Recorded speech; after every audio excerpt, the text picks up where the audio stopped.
मेरा नाम है हरिया, मैं काम करता हूँ बहुत बढ़िया, खाता हूँ खाना और रोज गाता हूँ गाना। अरे यार, आज तो बहुत देर हो गई। इस खतरनाक जंगल को देखकर तो मेरे हाथ पैर ठंडे हो गए हैं। अगर मैं वक्त पर गांव नहीं पहुंचा तो मालिक बहुत नाराज हो जाएंगे। तभी हरिया को एक आवाज सुनाई देती है। सुनिए हरु जी। अरे, ये आवाज किसने दी? तभी हरिया को सामने कुछ दूर एक औरत खड़ी दिखाई देती है। अरे भाई, ये औरत अकेली इतनी रात को इस जंगल में क्या कर रही है? चलकर पूछना पड़ेगा। फिर हरिया अपनी बैलगाड़ी उस औरत के सामने लाकर रोक देता है और उससे पूछता है। अरे सुनिए, आप इतनी रात को इस खतरनाक जंगल में अकेली क्या कर रही हैं? तभी वो औरत मीठी आवाज में कहती है, अरे हरु जी, आप आ गए। मैं कब से आपका इंतजार कर रही थी। वैसे तो यहाँ से काफी लोग गुजर चुके हैं, लेकिन मैं खास आपका इंतजार कर रही थी। अच्छा, तुम सच कह रही हो? मुझे तो यकीन नहीं हो रहा है। वो क्या है ना, आज तक किसी ने मुझसे इतने प्यार से बात नहीं की। हाँ हाँ हरु जी, मैं सच कह रही हूँ। अब देर मत करिए और जल्दी से मुझे मेरे घर तक छोड़ दीजिए। हाँ हाँ, कौन सी बड़ी बात है, अभी छोड़ देता हूँ। आप मेरे पीछे बैलगाड़ी में बैठ जाइए और मुझे रास्ता बताते चलिए।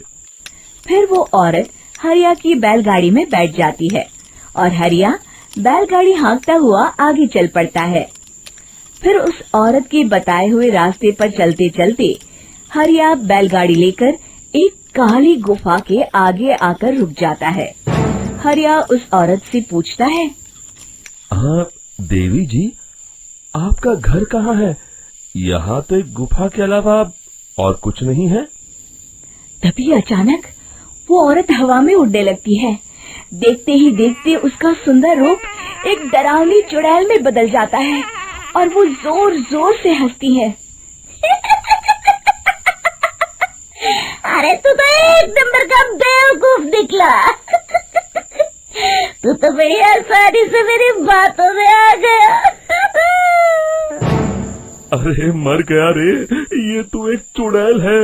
हे भगवान बचा ले, ये तो बड़ी डरावनी दिखाई दे रही है। और फिर अगले ही पल हरिया की बैलगाड़ी में रखा सारा सामान हवा में उड़ता हुआ उस काली गुफा के अंदर चला जाता है और वो चुड़ैल भी उस गुफा के अंदर जाकर कहीं गायब हो जाती है। हरिया ये नजारा देख बुरी तरह घबरा और परेशान हो जाता है। अरे, ये चुड़ैल तो मेरा सारा सामान लेकर गुफा में गायब हो गई। अब क्या होगा? अगर मैं गांव खाली हाथ गया तो मालिक मेरी अच्छी खबर लेंगे। मेरी इस बात का कोई यकीन भी नहीं करेगा। फिर आखिर वही हुआ। हरिया के मालिक चंपक सेठ को हरिया की किसी भी बात पर रत्ती भर भी यकीन नहीं हुआ। चंपक सेठ को लगा हरिया झूठ बोल रहा है और उसने ही लालच में आकर सारा सामान हड़प कर लिया है। फिर हरिया को बेईमान समझकर चंपक सेठ उसे काम से निकाल देता है। अगले दिन अपनी दुकान में परेशान बैठा चंपक सेठ गुस्से में बड़बड़ाता है। अरे, दुकान में तो सामान बिल्कुल भी नहीं है। अब मुझे ही शहर जाकर सामान लाना होगा। फिर वो अपनी बैलगाड़ी लेकर शहर चला जाता है। शहर से सामान लेकर जब चंपक सेठ वापस गांव लौट रहा होता है, तभी उसे एक आवाज सुनाई देती है। चंपक जी, ओ चंपक जी। अरे, ये तो कोई मेरा नाम लेकर मुझे पुकार रहा है। फिर उस रास्ते में वही औरत खड़ी दिखाई देती है। फिर क्या था, हरिया की तरह चंपक सेठ भी उस औरत के पास अपनी बैलगाड़ी लेकर जाता है और वो भी उसकी चिकनी चुपड़ी बातों के मुंह जाल में फंस जाता है। फिर चुड़ैल उसे भी अपनी गुफा तक ले जाती है और उसका सारा सामान लेकर गुफा में गायब हो जाती है। बेचारा चंपक सेठ लाचार होकर खाली हाथ गांव लौट आता है। फिर ये उस जंगल में रोज की बात हो जाती है। जो कोई भी शहर से कुछ लेकर गांव की तरफ लौटता, वो चुड़ैल उसे बेवकूफ बनाकर उसका सारा सामान लेकर गुफा में गायब हो जाती। एक दिन हरिया एक लकड़हारे को उसी जंगल की तरफ जाते हुए देखता है। फिर हरिया उसे रोकते हुए कहता है, अरे भाई, क्यों अपनी मौत को दावत दे रहे हो? मेरी बात मानो, आगे जंगल में मत जाओ, वहाँ एक बड़ी भयानक चुड़ैल रहती है।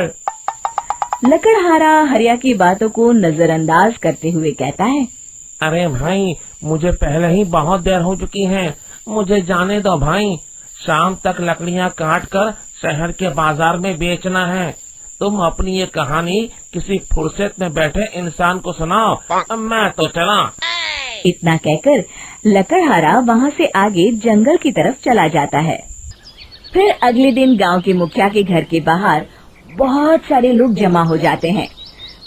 तभी हाथ में कुल्हाड़ी लिए खड़ा लकड़हारा कहता है, अरे मुखिया जी, अब आप ही हमें बचाइए उस जंगल वाली चुड़ैल से।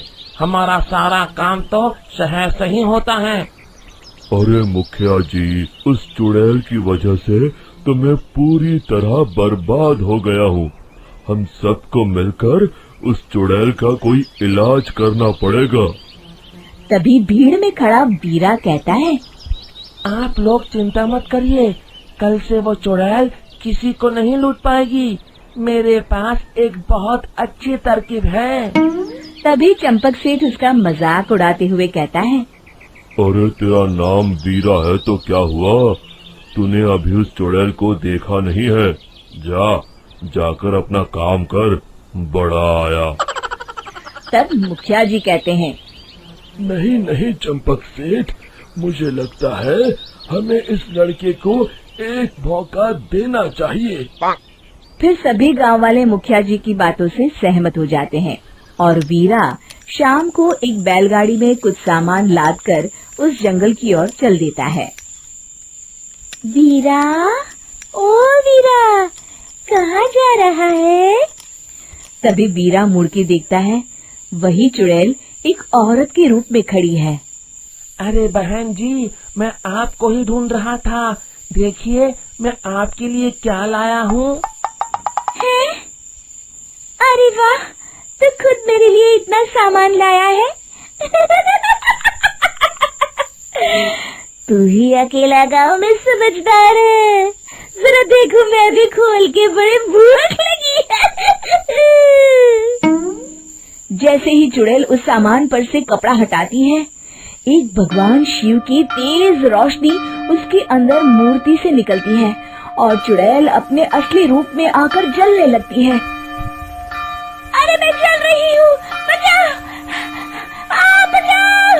ओम नमः शिवाय, मर गई मैं! देखते ही देखते वो चुड़ैल राख के साथ उड़ जाती है और सभी गांव वाले भी वहां आ जाते हैं। शिक्षा बुराई पे सदा अच्छाई की ही जीत होती है।